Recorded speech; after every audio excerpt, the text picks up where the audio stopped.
नमस्कार, मी विलास महल्ले आणि आपण पाहता JTV न्यूज मराठी.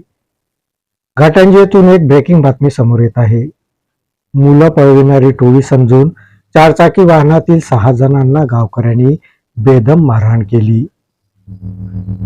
ही घटना यवतमाळच्या घाटंजी येथील पांडुर्णा कामटवाडा रस्त्यादरम्यान घडली. घाटंजी पोलिसांनी वेळीच हस्तक्षेप करून मारहाण झालेल्यांना ताब्यात घेतले, त्यामुळे पुढील अनर्थ टळला. यवतमाळ जिल्ह्यातील घाटंजी मधून आज एक खळबळ उडवणारी बातमी समोर आली.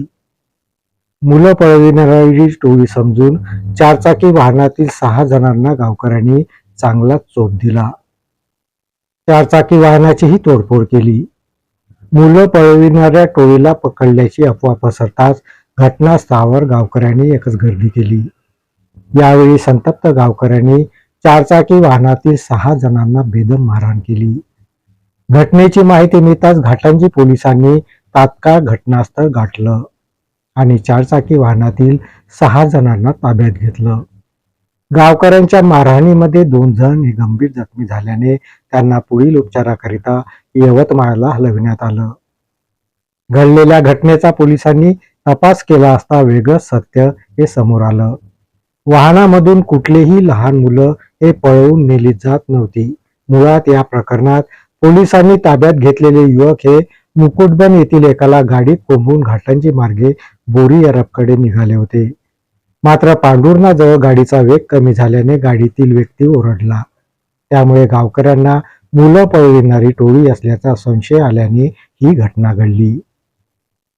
या घटनेचा अधिकचा तपास हा घाटंजी पोलिसांनी जारी केला आहे.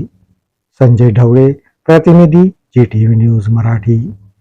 पांडुर्णा कामटवाडा रस्त्यादरम्यान घडलेल्या घटनेमध्ये वाहनामधून कुठलीही लहान मुलं पळवून नेली जात नव्हती. ती केवळ एक अफवा होती. त्यामुळे अशा अफवावर नागरिकांनी विश्वास ठेवू नये असे आवाहन घाटंजी पोलीस स्टेशनचे पोलीस निरीक्षक केशव ठाकरे यांनी केले. मुलं किडनॅपिंग करून गाडीमध्ये घेऊन जात आहे या संशयावरून कामटवाडा आणि पांडुर्णा या गावकऱ्यांनी त्या वाहनाचा पाठलाग केला आणि पाठलाग करून त्या वाहनातील जे वाहनामध्ये बसलेले लोक होते त्यांना मारहाण केली आणि त्या संबंधाने पोलीस स्टेशन घाटंजी येथे गुन्हा दाखल करण्यात आलेला आहे आणि आरोपींचा शोध सुरू आहे. या व्यतिरिक्त या प्रकरणामध्ये जी अफवा पसरली की त्या गाडीमध्ये लहान मुलांना किडनॅपिंग करून घेऊन चालले होते, असला कोणताही प्रकार आतापर्यंत निष्पन्न झालेला नाही. या बातमीपत्रात इथेच थांबतो. परत भेटूया नवीन बातमीपत्रात. तोपर्यंत पाहत राहा JTV न्यूज मराठी. नमस्कार.